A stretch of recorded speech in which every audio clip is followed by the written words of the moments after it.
La vie est-elle un monopoly? La prédominance de l'économie dans le monde moderne, avec le développement du système capitaliste depuis la révolution industrielle, a encouragé une approche individualiste de la vie.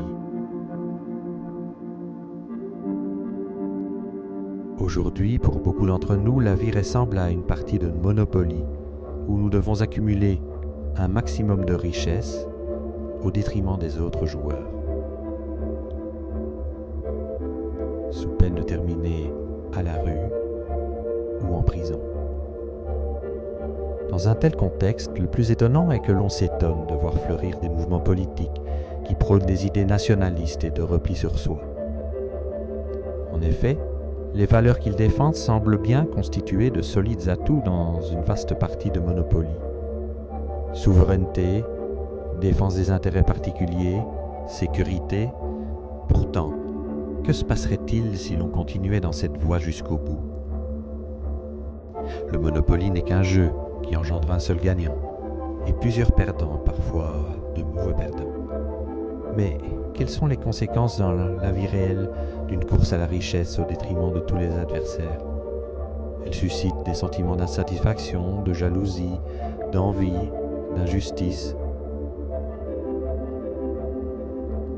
Le sentiment d'injustice multiplierait la volonté de transgresser la loi et entraînerait une surenchère sécuritaire sans fin. L'individualisme à l'extrême développe l'égoïsme, l'isolement, le chacun pour soi.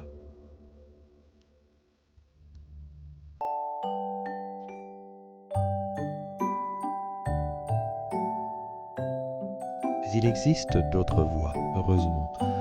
On pourrait changer les règles du jeu, ou encore mieux, changer de jeu. Et si plutôt qu'un Monopoly, la vie ressemblait à un jeu coopératif, où tous les joueurs coopèrent en vue de réaliser un objectif commun. La coopération cultive des valeurs telles que l'entraide, le respect de l'autre, le partage. Dans un jeu coopératif, il n'y a que des gagnants, puisque chacun apporte ses qualités propres pour réaliser l'objectif commun.